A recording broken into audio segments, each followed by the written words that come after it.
Hey Bloom Babes, it's Jasmine. I'm back with another video. So today we're going to be creating a custom woodcut resin pour. So just some details on the woodcut. This was cut by a shop owner. On Etsy, her shop name is Creative Woodcuts, and I'll link her shop below in the description box. Basically, I gave her the name that I wanted, the size of the name and size of each letter, and she created this and shipped it to me. This is the customer's business name. So we're going to be doing this resin pour with her business colors. So I'm basically doing the same steps with this piece that I do with my individual resin letters. So when we start our resin letters, we start by taping the back of each letter, and that's just to prevent us from having to do a ton of cleanup work at the end. So we'll be able to catch all of the resin drips and the mess that kind of puddles under each letter. Of course, this is a sped up version, so it's gonna take some time, especially depending on how many letters you have. Luckily, this piece only had 4 letters, so it was pretty simple. I have painter's tape that I'm using. It's a very wide tape. I believe it's about 2 inches, purchased from Walmart. So it covers the entire letter. You only really need to cover the edges of each letter or the outer edge of each letter. You don't really have to cover completely each letter, but it makes it a little bit easier for me when I do it with this tape that way. So once you have all of your letters cut, we're gonna actually be slicing off the excess tape. The tape that doesn't need to be there, it should just look like a clean woodcut from the front. Of course, it doesn't now. So I've grabbed my X-Acto knife and I'm going to just be cutting around each letter. This also is pretty meticulous, so it takes some time. For me, I know my table is like unleveled, so I have to push down on my woodcut towards the table so that I can get a clean cut. And you're gonna do this around each letter, each portion of your woodcut. This works really well for all woodcuts, especially the odd shaped ones, the ones that aren't really, uniform, like a square or a circle. This works for those weird ones like the S's and the D's. So just take your time and get the excess tape off.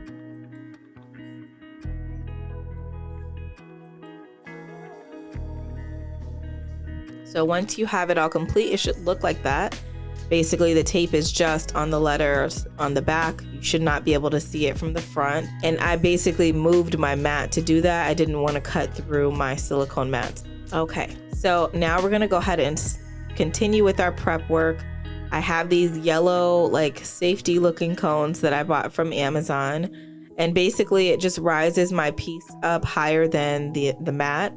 So when I'm pouring resin, the resin has a chance to actually fall versus to puddle and harden around each letter. It basically just helps prevent tougher cleanup time. So once I have it all on cones, I'm gonna grab some just regular acrylic white paint and a paintbrush, and I'm going to be painting the entire piece. And I do this just to make sure that it's an even color and layer for my resin pour. It just basically assures that the colors are going to look vibrant and bright and have a chance to really shine. Sometimes if you pour right over wood, it can get lost. The colors get lost in the wood grain. So I paint the wood pieces that I do white first so that I can make sure those colors have a chance to shine. Don't need too much paint. You're just basically priming the wood pieces. So we're going to speed this up just so you can see. I'm just painting white, just regular white acrylic paint. This bottle I was using was from Artist Loft brand, the Michaels brand. So once you have painted all of your letters, I'm just moving this over so you can see everything clearly. You can either wait for the paint to dry, which would probably take about maybe 10 minutes, 10-15 minutes. I'm very impatient, as you know, so I will be using my heat gun to dry everything a little bit quicker.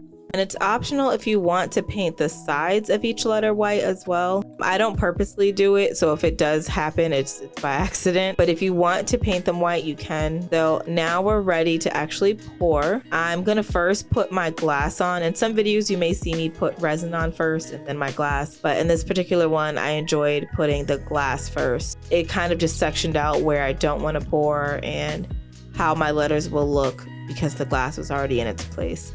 So the glass I'm using for this is from Barbecue Guys. It's their 1/4 chunk Fire Glass Pit Crushed Glass, and it's in clear or diamond clear, I believe the name is. I'll have all the information in the description box. So I'm using that to place on different parts of the letter that look good to me. As you notice, in comparison to the individual resin letter videos, we taped around each letter. So with this video, I'm letting the resin actually fall on the sides. I'm not taping the sides of these letters. So you do have to be a little more careful of where you put your glass, because it's not going to kind of stay bordered in because there's no tape holding that. And the reason I don't put tape on the sides is I paint the sides, and since these letters are so thick, they're about like a ½ inch, maybe a full inch thick, I don't need to add any thickness to it. So I'm okay with the resin just falling on the side. So that's up to you. If you want to tape your letters so that they're thicker around the letters, you can do that. I chose not to. So I'm just putting the glass where I want it, making sure to try to include that connecting bar that they all land on. And just speeding it up so you don't have to watch me, because I'm very particular. So I took a really long time to do this. But I'm just putting the glass. I try to do like about 2 sections of glass on each letter, except the I, because there's not that much space anyway because it's the letter I. But every other letter, I tried to put at least 2 sections of like my glass geode. And then on top of my barbecue guys glass, I'm going to actually be using my Michaels crushed glass. I believe this is in light gold, and you can buy this in store or online. And these pieces of glass are smaller than the barbecue guys. I use it as a filler, so it kind of goes into the spaces that were left from the barbecue guys glass. Okay, so I'm just showing you my colors. So her brand colors are black, red, and gold. And of course, I always add white. So for black, I was using the Artist Loft brand, Mars Black, and showing you that's acrylic paint, making sure it's opened. And then I'm using Liquitex brand. I believe this color is Crimson. I'll have the information in the description box. It's a really bright red though. So that is the acrylic paint I'm using for the red. And then I'm also using the iconic gold, the Luxe powder from Vanzini Art Studio. It's my absolute favorite gold. That's a pigment powder. And then the Artist Loft brand titanium white acrylic paint. I'm just making sure it's opened. And I'm only using one matching pigment powder, and that's going with the red. It's just red pigment powder from Amazon. It's like a generic brand. I have my wooden popsicle sticks. I have my paper cups, also from Amazon. I have my big measuring cup to pour the resin, and then I do have my silicone stick for mixing. You only need about 300 to 400 milliliters of resin for this project. But of course, you guys know I work on a lot of projects at the same time, so I'm going to be mixing more. But for this project, you only need about 300 to 400, and that's for the 4 letters that I'm doing. I'm using amazing clear cast resin from Alumilite. So I always pour part B first, since it does have that thinner consistency. I can get an idea, a better, clear idea of my measuring when I use part B first. Make sure you're wearing your protective gear. I'm putting on my nitrile gloves, and make sure you have on your respirator mask as well. An amazing clear cast resin is a 1-to-1 ratio resin, which means you're pouring equal parts of each part. So if you're trying to obtain 400 milliliters of resin, you're pouring 200 of part B, 200 of part A, and mixing those together at a slow speed to try to avoid any bubbles. And so that's what I'm doing. I've started mixing off camera. There it is for you. And this video is sped up a little bit, so it looks like I'm mixing faster than what I am, but mix at a slow speed. Using the silicone stick helps. It also prevents bubbles from forming in your resin as well. So first, your resin will become really foggy, very thick, and then as you continue mixing, it will go ahead and clear up. There may be a few bubbles, but honestly, once you mix your pigment into it and you pour it, the bubbles honestly disappear. If not, we can spray with alcohol or use our heat gun. So as you see, it's now clear. You can see the bottom of the cup. So I'm just making sure that it's all thoroughly mixed. There are no streaks. I'm laying out the cups that I'm using, and I have 4 cups for my black, red, gold, and white. I'm gonna go ahead and pour some of my mixture into each of the cups, and then I'll actually be also using my clear resin to seal my glass. So you'll see me doing that in a moment. And as you see, I'm not measuring how much resin goes into each cup. I'm just eyeballing it based off of how much of each color I think I want to use. And you've seen how much paint I added into the black. Black is a tricky one, especially when you're using acrylic paints, because you only want to use about 10% of pigment per resin cup section. But with black, sometimes it can look sheer if you don't use enough. So you'll see me adding more black because it was a little sheer or transparent, and I wanted it to be really opaque, very thick. So we have our black ready. We're gonna go ahead and mix our next, which is our white. White is similar to black in terms of using enough of the paint to make sure that it's opaque and not transparent. So make sure you're just watching your amount that you're adding. It also depends on the brand too, I believe. So this is red. I tried not to add too much because Liquitex is a really high quality paint. So I didn't want to add too much because it can pigment your resin. I'm not going to say too much, but too much to the point where it can become thicker faster than the other colors. So I didn't want to add too much. Plus I was also adding a pigment powder to match. So I definitely didn't want to overdo it.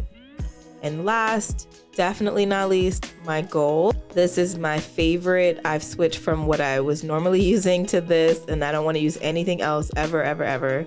Look how easily it mixes in. It's just like gold, liquid gold. That's it. Perfect. So I'm going to go ahead and grab my measuring cup again, which I still had resin in. And I'm using my silicone stick to drizzle resin over my glass pieces, and not too much. You're literally using the stick to drizzle over, just so that every piece of glass is touching at least some resin.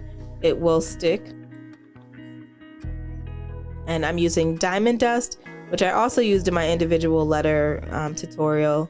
And the diamond dust is just adding another dimension of like glass or diamond looking. You just sprinkle a little bit over your glass sections. Not too much, just a little bit. Now we're ready to pour. Like my individual letter tutorial, I usually start with my metallic color, and I use that to outline my glass section. So that's what I'm doing with the gold. Okay, and then I'm starting to use my actual base colors. So I'm starting with red, and you'll notice that red seems thicker than the other colors, and that's because I believe the brand is a higher quality, and so it has more pigment than like the Michaels brand. I use them both and I love them both. And I'm going in with the white, and just make sure you are mindful of how colors will mix together. I think that's really important for, I mean, not only resin pour, but just as an artist. So I know that, of course, red and white makes pink, but I also knew that I didn't want certain colors to be directly next to each other all the time. For instance, the black, I didn't want to be like purposefully next to the red. Of course, if it has to be, it will. But I know when I use my heat gun and I'm kind of blowing the colors over one another, I didn't want that red and black to be near each other too much because it was going to make this muddy kind of color. So I tried to keep the white in between them or put gold in between that. So you'll see me kind of just like mapping out where I want to put each color. So for instance, if you're using like blue and yellow, you may not want to put them actually next to each other. You may want to use a color that can separate them. And I'm just filling in spaces on my letters at this point using the rest of my resin. You want your letters to be completely covered in resin.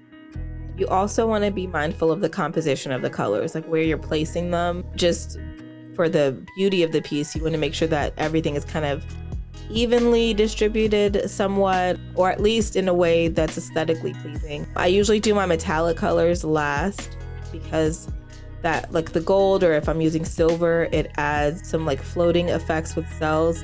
So I usually want to do that after I've poured all of my base colors. So that's what I'm doing now. I'm pouring in that gold and just trying to fill in any spots that I see need extra resin or need reinforcement. And this is my favorite part. It's the heat gun.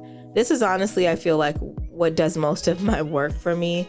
I mean, I pour it, but the heat gun, it creates the actual design. So I'm holding it with two hands, one because I'm a klutz, and I'm trying to make sure I don't drop it on the piece.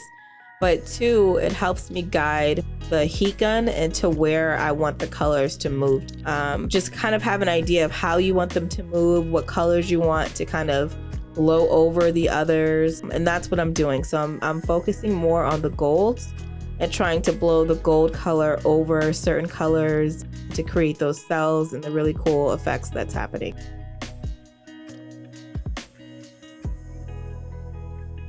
Try not to focus on one area too much. You don't want to scorch or burn your resin because that is possible, but definitely make sure you're getting all areas, popping all bubbles if needed. And that's what it looks like after day one. I loved it. All right, day two, this is all dry. So we're going to be doing our line work and our glitter lines today. So I'll be using a piping bag that you normally use in baking, like for frosting. That's what I'm gonna put my glitter resin in with some scissors. And then my glitter I'll be using, it has some holographic gold glitter in there and some fine glitter. And then I'm using Sharpie oil-based paint markers for white. I purchased this in Walmart. And then I'm also using Deco Colors oil-based gold. This is my absolute favorite for my gold. I have my measuring cup that I'll be using for the resin. You really don't need much for this. Like this, you don't need almost anything. Honestly, you can get away with using only about 100 milliliters of resin, but for the sake of the measuring cup, you can use 200. Of course, I'm gonna be pouring more because I'm usually doing more than one project. I'm gonna start with my white oil paint marker, and I'm using the marker to create some interesting lines on the piece. And this is similar or exactly like my individual letter tutorial. We added our line work wherever we see fit. They don't have to be straight, they don't have to be curvy, they can be whatever you want. I try not to add too much of white, but it looks really cool. It's kind of like lightning. Make sure to save some space for your glitter resin to have some time to shine to. So you don't want to cover your piece completely in lines. You just want to make enough where it's going to add some interesting, just like portions to the letters. So next I'm going to go in with I actually found black, which I don't normally use often. So I use like one line on each letter or one or two. This is by Deco Color. It's an acrylic paint marker. So I'm going to add some black dimensions to it.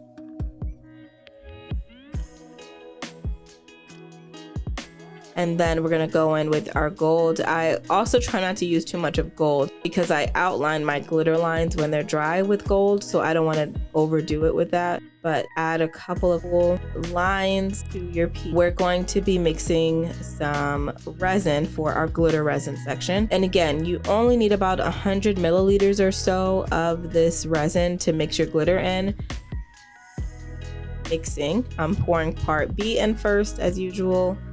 And then I'm going to pour an equal amount of part A. And I'm going to slowly mix with my silicone stick. As you see, it's getting foggy. So that's what we want. It starts foggy because it's mixing both of those different density parts. And then it will clear up in a few minutes. You should be mixing for about 2 to 3 minutes for this resin.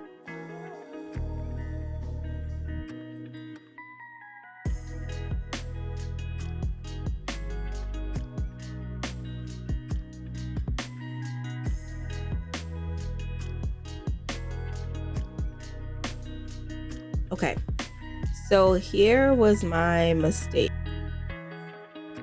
I didn't put enough resin in with my glitter. So you should definitely have more glitter in your cup than you do resin because you want it to be a thicker consistency so that the glitter lines stay pretty compact and stay together. But I overdid it tremendously, so it was so compact that it was 3D and it stood like a 1/4 inch high. It's not a horrible mistake because I thought it added some 3D-ish kind of dimension to the piece and the customer loved it. But normally you want to add, maybe it's like almost a 2-to-1 ratio of glitter and resin, but it's definitely something that you kind of have to experiment with and see what works and what you like. But it shouldn't be so thick that it doesn't fall off the stick, and that was kind of the avenue it was going with me. So I'm using my frosting piping bag and I'm using my frosting piping bag and pouring my glitter resin into the bag. Once I pour that in, I seal up the top by just kind of folding it in on itself. And then you'll see me cut the tip. Just make sure you cut high enough so that the larger chunks of glitter are able to come through. I'm doing this method versus using my syringe, honestly, because I was using larger chunks of holographic glitter. So those aren't able to pass through the syringe nozzle. So I had to find another way to get the glitter out. And this was the way that I thought of. And so as you can see, it was hard to get the glitter out. So I went back in with my scissors and cut the hole a little bit bigger. And you can see how compact the glitter resin is for me compared to my individual letter resin video where it kind of started to flatten almost immediately. This is just staying upright, staying completely in its shape, and it dried like that as well. So if I would have added just a teeny bit more resin, it would have flattened a little bit better, but it is what it is. We all make mistakes, but we have to find beauty in that. So luckily it was still beautiful. Okay, so we have our glitter lines down and our line work down. So that is it for day 2. We're gonna go ahead and get ready for day 3.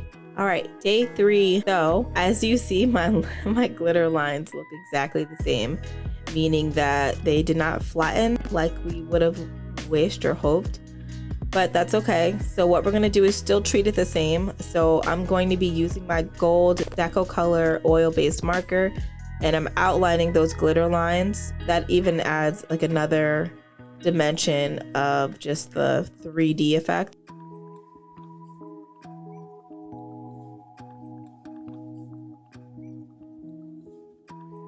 And now we're going to be pouring resin again. This time it's going to be the clear coat. So this is the final coat of resin before we do any last detail point. So I'm using a large container of resin. I'm mixing a ton because I'm doing another project. But for this, you only need about, I would say, about 200 to 300 milliliters of resin. Again, it depends on how many letters you have or how big your wood piece is. But for this, you probably only needed about 200 to 300 milliliters. We're not mixing any colors in or doing anything special. We're literally just pouring that clear on each letter and on the side. And I'm just mixing my resin. I'm using a silicone spatula this time because I'm mixing so much resin. It makes it easier this way. But same process, pouring part B first and then part A. So now that I have it all mixed, I'm going to get that ready to pour onto my wood piece.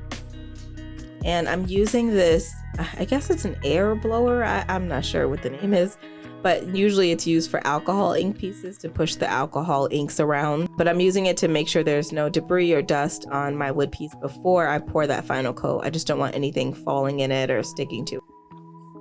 And to make it easier to pour, I'm going to pour some resin into just a regular paper cup. And that's going to make it easier to pour on my letters versus using this like large container. And so you'll see me using my gloved hand to make sure that the resin has covered all parts of each letter. I always end up with divots or places that the resin didn't touch. And so using a gloved hand to kind of just like massage or move the resin around over each piece definitely helps. You'll also see me making sure that the sides of the wood piece are also covered.